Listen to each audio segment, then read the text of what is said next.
Hi everyone, welcome back. This is video number 4 and we're going to tackle our dragon next. Very excited about that. So I've chosen 3 colors that we're going to use primarily. I just want to show you how much I love this color. This is red violet. It's a poly, it's 194. I think this was the first one, so now this is the tiny little version of it. This is the second one already. We're almost running out of it. The most fantastic color. It's a very beautiful warm red brown. Try and find as close a color to it as you can. Then the Lyra Super Furby, we're going to use this awesome green, and Sanguine number 188 with the polychromos. Polychromos, so there you go. So the first thing that we're going to do is we're going to do the breast, this breast piece over here, and work into the green detail that we've added along the spine, and then we're going to do everything else. So we outlined in brown, and what the idea is, we wanted to just keep this consistency between the dragon, the scales and the breastplate.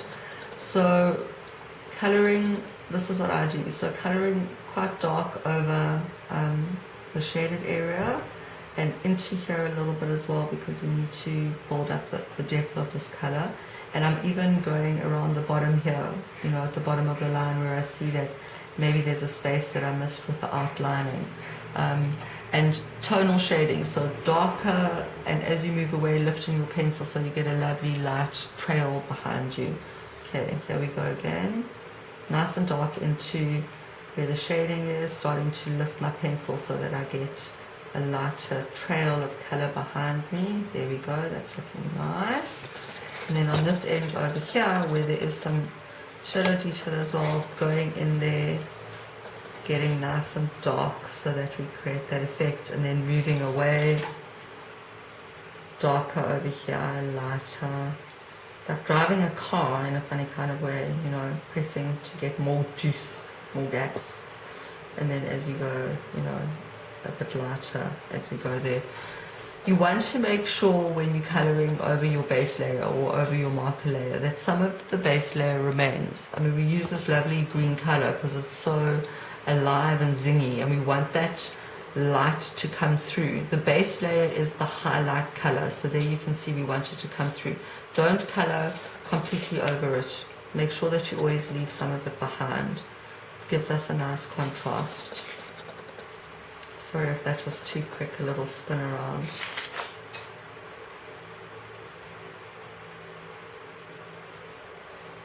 This is also something, you know, we do the first layer, and if we see, oh no, it's not dark enough, we go back, we add more colour, you know, we add more layers. But I like to start somewhere and then see where we go with it.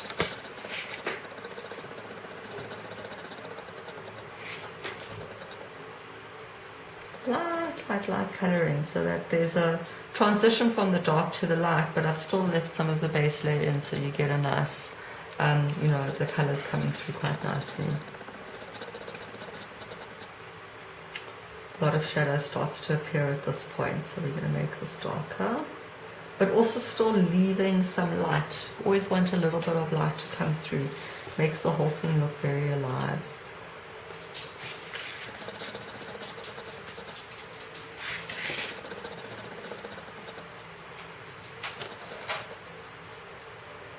Even there, right at the bottom, you see? A little bit of light that's still coming through, that looks good. Okay, so that kind of, oh, we haven't done these guys over here. There we go, it's looking good, looking good. So now over here, we've done brown outlining in this area as well. Really what you want to do is you want to put in the green, your darker green color, but you want to make sure that there's some light. You can see that I've done that, I've left some of that. So you're going to go again, as we did with the outlining, very close to the line, the same with your colouring. Quite close to the line, this is the dark side. Just making sure that there's even just a little speck of the lighter colour that shines through. There you can see it gives it, you know, it makes it look like the spine piece is like standing above the rest of the scales. and you colour over the brown, you know, the brown marker. It all blends in together. And if you keep consistent, you make your dark line at the bottom here, it will give it the effect that the light is coming from the top shining through. It will look really good. So you carry on and do all of that. And then I just want to spend a bit of time with you doing the scales. So using the lighter color first, which is the Sanguine 188, going to put the first layer of color in. I'm going to do this set of scales over here because I think it's an easy one to demonstrate. I'm going to turn the page around a little bit. So you can see, for example, over here, Bennett's done some lovely shading for us to work into. Going darker first, same, tonal shading, going dark at the edge and then moving lighter, putting in the color. The scalp bit kind of stops at the bottom there, you must also stop there. Just you want to leave that little bit of light that shines through at the bottom, and that's why we've done our base layer, we've given the lightest color first. So working into all of this, where the lines are darker, you must go darker, where the lines are lighter, you must go lighter.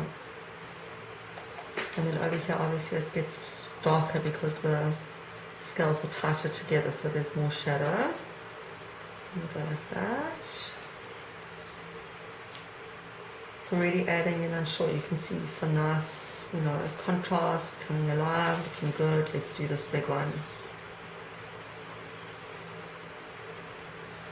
Okay, so just colouring into that space over there.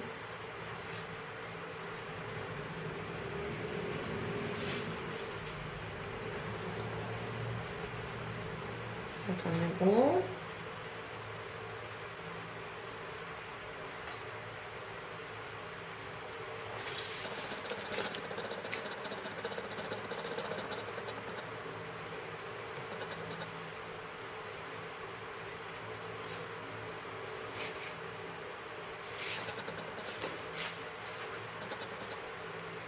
Okay, there we go.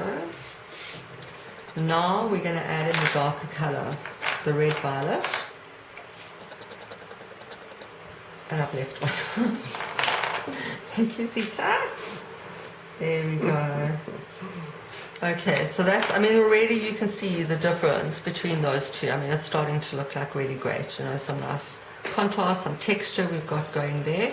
And now we're going to add in the darkest color. So we're using the red violet, and we're going to go from the edge, from here into where the more shadow detail has been drawn in for us to color. Going a bit darker over there, giving a very nice contrast between the two colors. Even if you just have a look at those that we've done and those that we haven't done, you can see the difference when you turn this even this way for you, the difference of the effect that we're building. So it's three colors, you know, generally if you have, sorry, I can't do this way. If we have the, you know, you put your light color first, which is your base layer, and then the second color, which is kind of the blending or the medium tone, and then the dark color that goes afterwards. Sometimes you can do them in different order, just depending on what it is that you're coloring, but it seems to work quite well because the medium color now has given us a nice base to work on top of as well. You know, we can go in there with our darker color and create some nice effect here.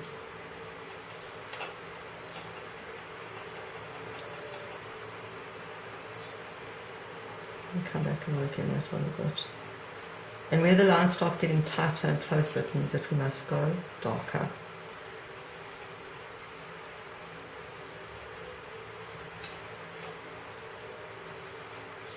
And now we've got a nice effect, you know, the scales look alive because there's these different layers to them.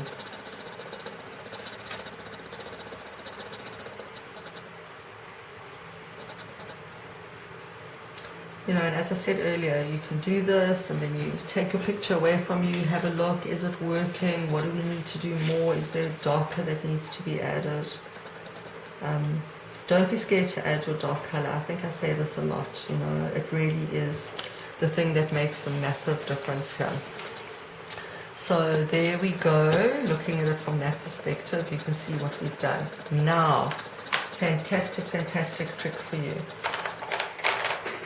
With with these scales and with this drawing, there's quite a lot of like dark space that's in here, you know, to give a kind of depth, so that you can see that the leg or the scales or how things are, the tail is.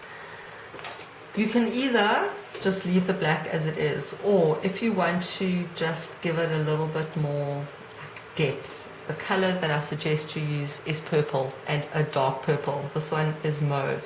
Now you're going to start coloring and you're going to think, does this actually make a difference? Here, let me show you. So where all this black is, I'm going over it now with purple, and going to particularly focus on these areas over here, along the kind of the spine of the, look here, there we go. There's lots of little spaces in here that you can fill. Colouring over the black.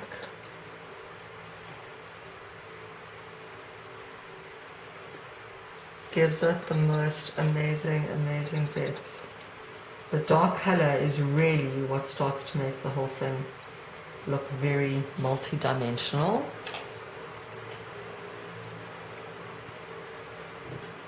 Can you see that? Can you see the effect that it's created? If you have a look at the difference, this one I'm busy doing here as well. Okay, there's lots of dark spaces here. Let's just go and do this one, because then you'll see nicely when I'm finished what I actually mean.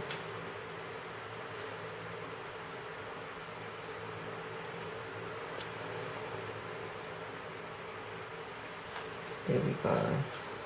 Get in there in those little spaces. And on the other side over here as well.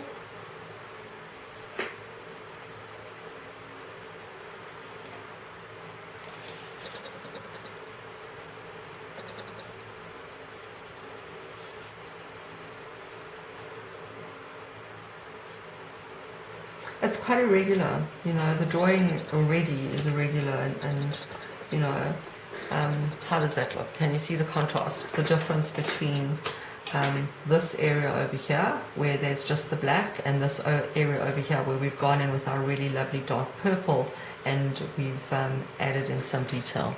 So that's what I want you guys to do. Really lovely tonal shading, 3 colors here with your you know, with your scales and everything.